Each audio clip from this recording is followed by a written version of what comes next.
Now it's time to put our grazing planning in action. We, in the past videos, talked about our map, our grazing map, and our inventory list, our resources, what land we have, where stuff is. We created a map.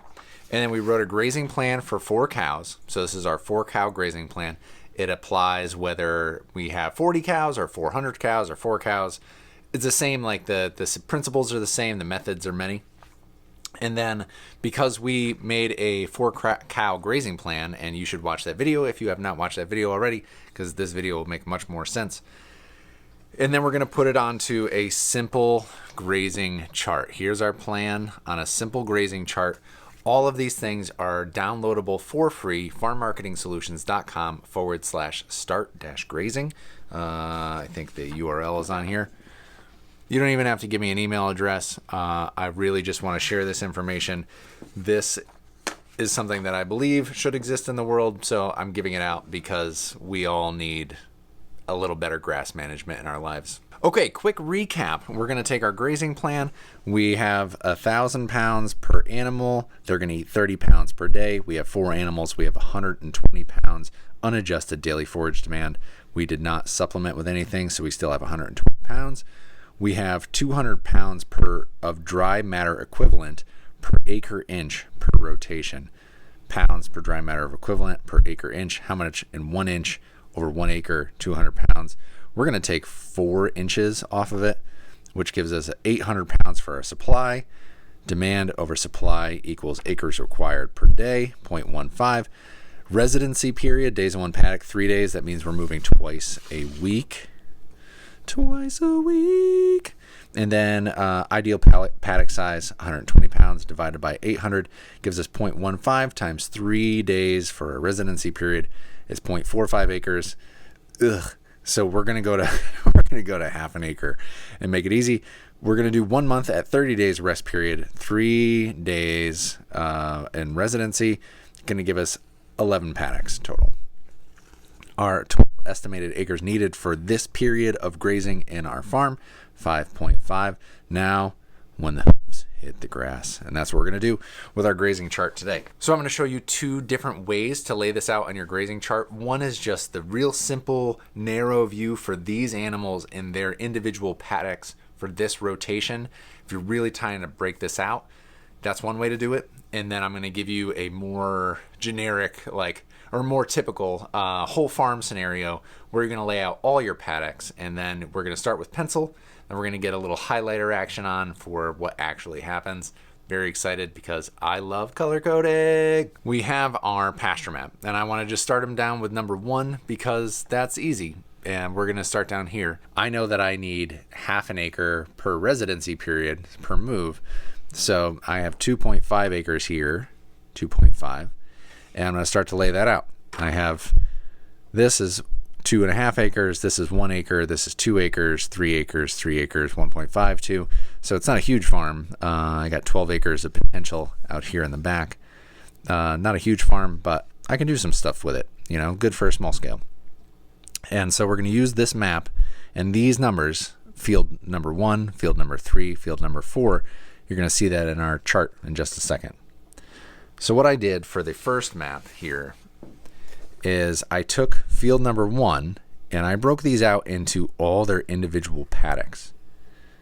This is like the most granular, intensive way that you can do this, where if you don't have a lot of overlapping operations, you can get into this type of detail. So each of these 1A, 1B, 1C, 1D, 1E, that equals at half an acre each, 1 acre, 2 acres, half acre, 2.5 acres. I got 5 paddocks out of this one area. And then because on my map, I know that field 2, which is nice and chronological, but not practical, field 2 is always really wet. So I'm not going to use that. I'm going to skip up here and go 3. So that way, if I want to come out and back again or jump to the other side of the farm, I can jump over there, So I can travel through here quick, but I wouldn't put a long residency in here just because all the problems. But I could skirt through this field if I needed to build in a return loop. So we're starting on 1, I broke it down into 5 paddocks. Then we go to 3. I broke it into 2 because it's only 1 acre. And then we go into field number 4, A, B, C, and D, half an acre apiece. And then if this is June, forever, then this is June 1st, June 2nd, June 3rd, June 4th, June 5th, 6th, 7th, 8th. I put 31 because it's a general calendar. Don't plan to 31 if there's not 31 days in June.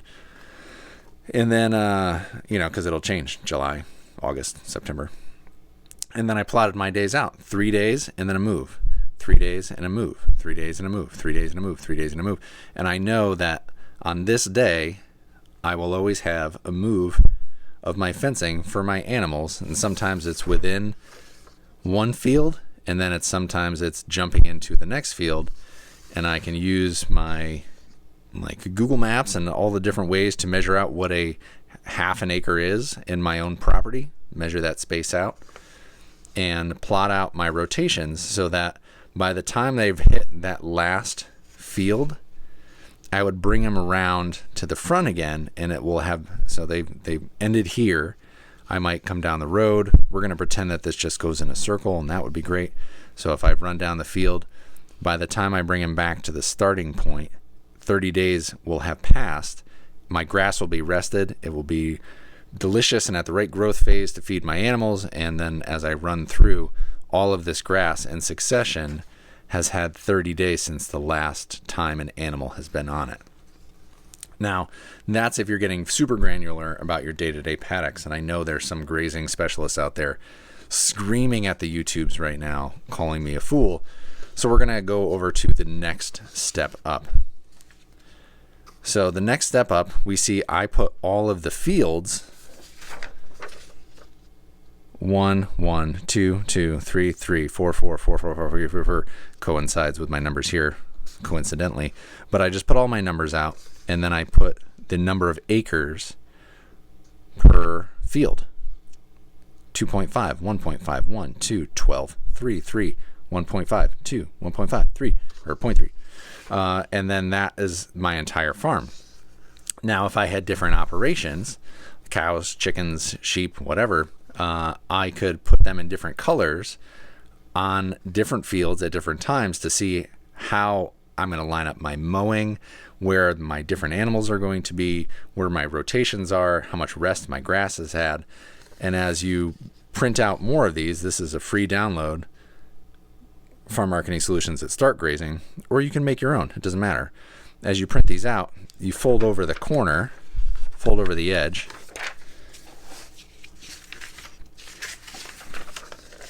so that when it comes time to do a full batch of chickens or cows or whatever, you can go start to finish and tape these together and stick it up on a big wall in your barn, or have them individually with a 3-ring hole punch that you store in a notebook, and then you can flip through and see month to month where things are at. And then if you're working together, you can lay these out on the big dining room table or on the floor or whatever and see your entire year at a glance laid out with this grazing chart. Now, there are a lot of ways to lay this out in a way that makes sense to you, but I found that paper is one of the best ways to do it, especially if you're working with other people, which you always will be to some extent working with somebody else. So it's good to have a system that is not only good for you, but is collaborative. If there are people who are less tech savvy and computer literate in your group, getting down to a lowest common denominator where you can all talk about it and use it. Also, the screens, I find that once you put it on the screen and you turn the computer off, it disappears, where that piece of paper is tangible and it's there and you can discuss it, and it lives a real life. And you'll find that balance for you between paper and digital. I found some other examples, and there's different ways to approach this. So you can just buy a simple graph-lined piece of paper or notebook. You're writing out the format every time, but you may find that it's a system just to get you started.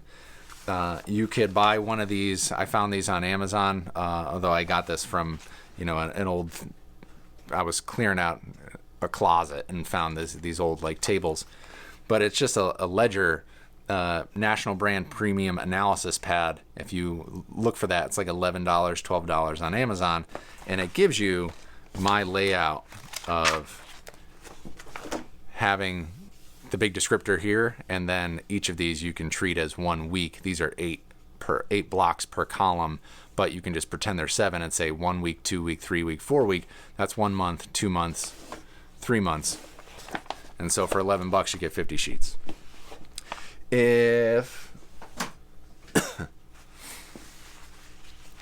Now these I like because they fold up into a nice, if all of our stuff is 8.5 by 11, we're going for clipboard size. This is lovely. Troy Bishop on grasswhisperer.com and on onpasture.com, which On Pasture is a lovely site if you're into this topic. It has these wonderful grazing charts. Sometimes they're year specific and sometimes they're just generic, where you can put the field, the yield, the size, the number, your basic information here. April, May, June, July, August, you get all your grazing plan here.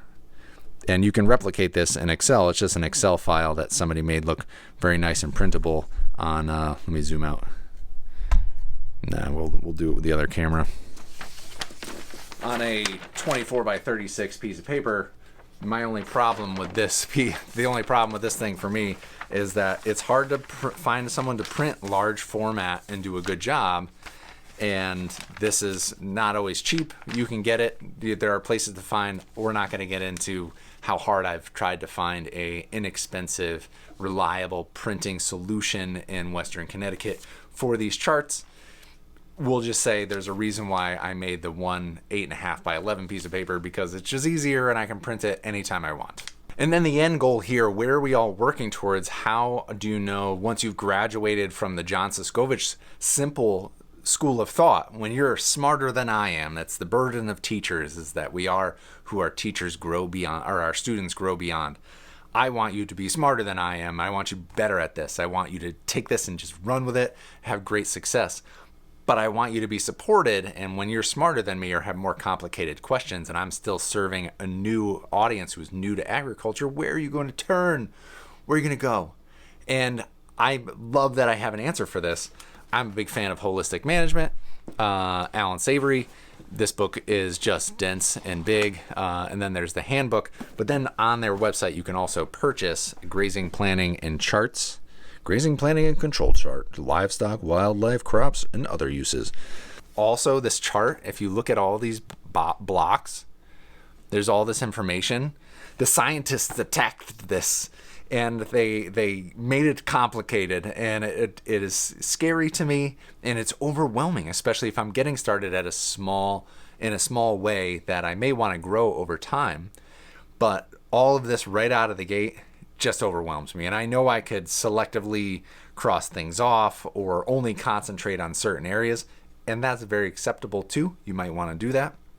But I wanted to get rid of all of the extra information that I need to learn. I need a path to get here. And the starting point is what I've created with my simple just start grazing initiative. And if you get really good at this, they have international classes, and there's a whole organization, and there's talks, and there's things, and I've been a big fan of Alan Savory for a long time, and this is what we're working towards as a more complex managed system, so that you're maximizing the yield from your soils and your ground.